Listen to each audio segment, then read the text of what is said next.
Yeah, I mean, they're a very similar style.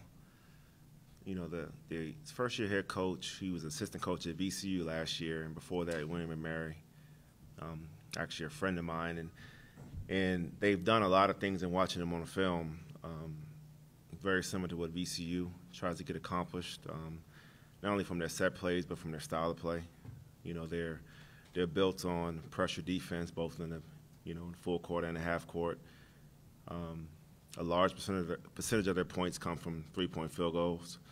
They actually lead the country at 43% of their points come from three-point field goals. So, you know, they're a team that's going to play fast. They're going to shoot threes in transition. They're going to be in a diamond trap, you know, the majority of the game. So, you know, when you have that many guys who they're averaging 27 three-point field goal attempts per game, they're making 9 of them. You know, and they also have an inside presence who's, you know, over the last 5 games, I believe he shoots 90% from the field. So they present a number of different challenges as far as us just making sure that we're constantly aware of where the three-point shooters are. Where were you guys at in kind of what's been the mood like, and how guys responded to the ball loss? Our players are resilient. I mean, I think when they walked in the door, even last spring, they signed up for a marathon and not a sprint.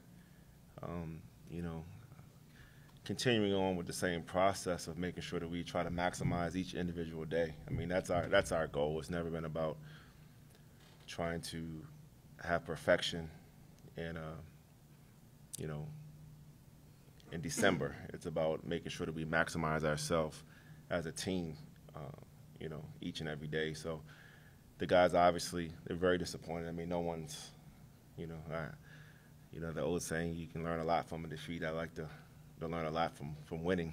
And, you know, we've done that even throughout the course of the first 9 games of the season. I mean, we were never satisfied with what we were doing. We always realized there was a lot more to be accomplished. And coming back from the loss, obviously there was some frustration and some hurt, but you get back at it and you get focused and you start to attack you do some self-evaluation and you attack the things you think need to be attacked. And, you know, that's what they've been showing the last few days, is just some resiliency towards accomplishing those goals. The rebounding drills, Coach, you talked about looking forward to them. And I know they're intense and they're focused, but is there an element, I don't know if fun's quite the word because I know it's not, but you have to have an enthusiasm for that. You really have to embrace that type of drill. Yeah, I mean, I think that's the strength of the team, is the competitive nature that they possess in general. And Coach, I think, does a tremendous job of making every drill. I don't even think we call them drills, but everything that we do has a purpose to it, and everything we do has an element of competition to it. And you know, that's the strength of the players that are in the program, is wanting to, you know, that desire to compete. So the rebounding drills are falling along in that same line, that same mold where we really go after it. And you know, there's some technique things that we are constantly trying to improve, and that we will continue to improve until we get it to a standard that we're looking for. You're getting a couple days to look at the film and reflect on what do you think that you learned about your team in that Butler game?